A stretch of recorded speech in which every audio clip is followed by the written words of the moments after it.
bismillaah assalaamu calaykum waraxmatullaahi wabarakaatu. walaalahan jeclahay janaalkayga waa nii wacyigelin ku xiran soo dhawaada. walaalayaal hanaga ilaawina janaalka subscribe noo saartaan hadda hor noola joogteena soo dhawaada. maanta insha Allah raxmaan waxaa iniin wadaa laba duco oo maaragtay aad iyo aad muhiim waa aad iyo aadna maaragtay faa'iidooyin fara badan u leh. insha Allah raxmaan aan rajeynayna wax badan ka faa'iidi doontaan.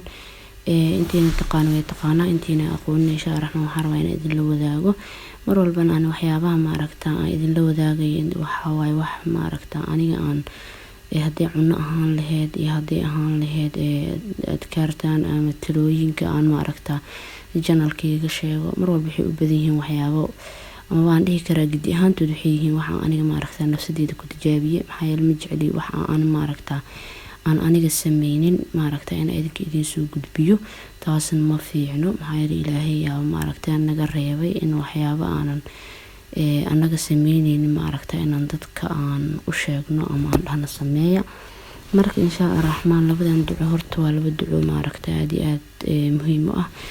midda xigtana waxay tahay walaalayaal aniga labadan duco wallahi bilaa wax badan aan ka faa'iiday culays fara badan maaragtaa oo labadan duco ka hor intaanan aan caadeysanin ka hor aan dareemi jirin waa maaragtaa way iga baaba'een. marka insha Allah raxmaan labada ducana maaragtaa waa kuwaas labadaas duco shaashada ku qoran waaye.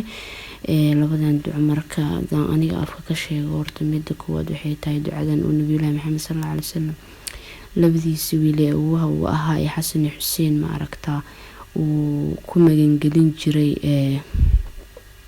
uu shaydaanka ka magangelin jiray. ducadaasna waxay tahay uciidukuma bikalimaatillaahi taamah min kulli shaydaanin wahaamah wa min kulli caynin laamah.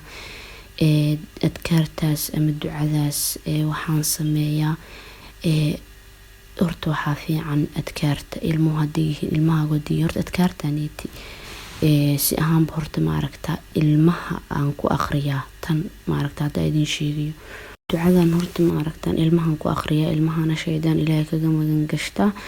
walaalaha badan waan rajeynayaa maaragtaa inay maaragtaa ducadan ay laasimtaan. marka waxaan ka wadaa intii aanan sameynin kaliya rabaa inaan soo gudbiyo insha Allah raxmaan.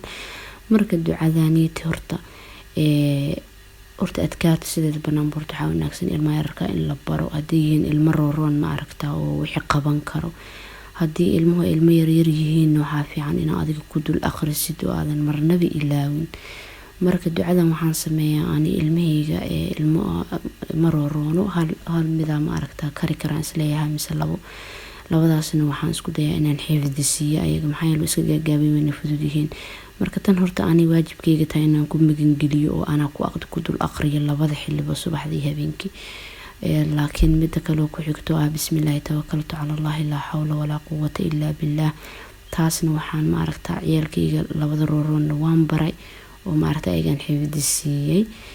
kuwa yaryarna waxaan sameeyaa inaan ku aqriyo marka ilmaha albaabka ka baxayana waxaan dhahaa kuwa rooroon akhrista kuwa kalena anaa ku aqriyo. wallaahi alcadiim aniga labadaas duco iyo adkaar kale oo idinla wadaagi doono insha Allah raxmaan marnaba ma ilaawo marnana kama caajiso maxaa yeelay wax qofka bani aadamka ah waxa markuu maaragtaa natiijadeeda uu helo iyo marka maaragtaa natiijadeeda ay tahay wax ka maqan oo maaragtaa la dhaho marka la heli doontaa wuu kala laasim ogyahay. marka aniga ducadaaniiti maaragtaa adkaartaaniiti wallaahi natiijooyinkooda hel aanan beedii sheegin maxaa yeelay ilmahayga horta waa maray marka koowaad horta meeshan ku noolnahay waa dhul gaalo kaliya maahana xataa dhulka islaamka xataa laftirkeeda waxaa iska jira dad xun iyo maaragtay oo waxyaabo badan iska jira fasahaad. marka waxaan sameeyaa adkaartan waa laasima ilmahayga ku dil akhriyaa kuwa maaragtay saayirooyinka ugu sheeko kalena waa xifdisiyo waan baray.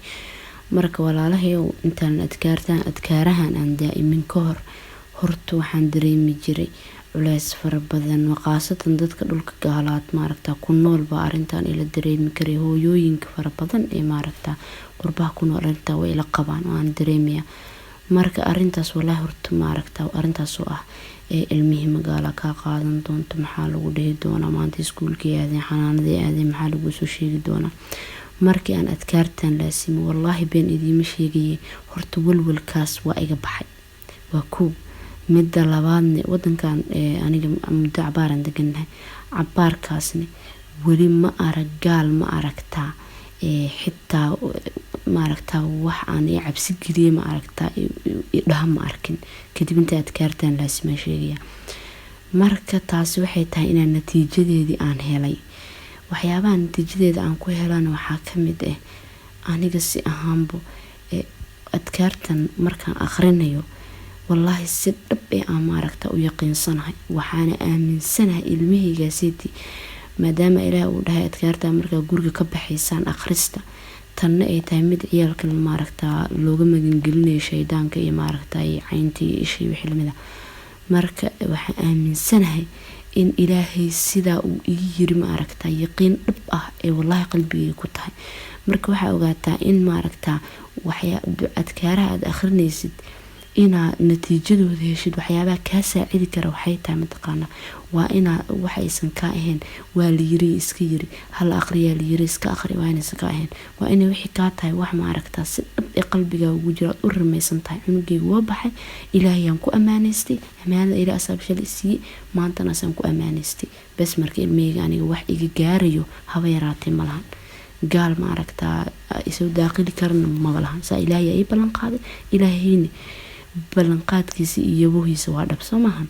marka saas hadaad yaqiinsan tahay oo qalbigaaga ay si dhaba ugu jirto biidni illaahi albaari, waxaan rajeynaa inaan natiijada maaragtaa aad heli doontaan saa anigaba u helay, inuu qalbiyadu idin degi doono, inaa qalaqa iyo walwalku idinka bixi doono insha arraxmaan. waxaan rajeynaa walaalahaygaan jeclahayo inaad wax ka faa'iiday fiidiyoweygaan. waxaan rajeynaa oo aad iyo aad aan ugu rajo weynahay inaa adkaartan iyo adkaaraha lamidaba naftiina iyo ilmihiinaba inaa u laasimtaan insha arraxmaan. haddaad samaysaanne waxaa dhab oo yaqiin inaa natiijada heli doontaan insha arraxmaan. insha allah walaalahay ilaahay horta ilmaha noo xifdiyay, inta ilmihiisana ilaahay awlaad saalixa siiyo insha arraxmaan. fiidiyowga xiganta ku kulmi doonana waxaa idinkaga tegayaa salaanta islaamka. assalaamu calaykum waraxmatullaahi wabarakaatu.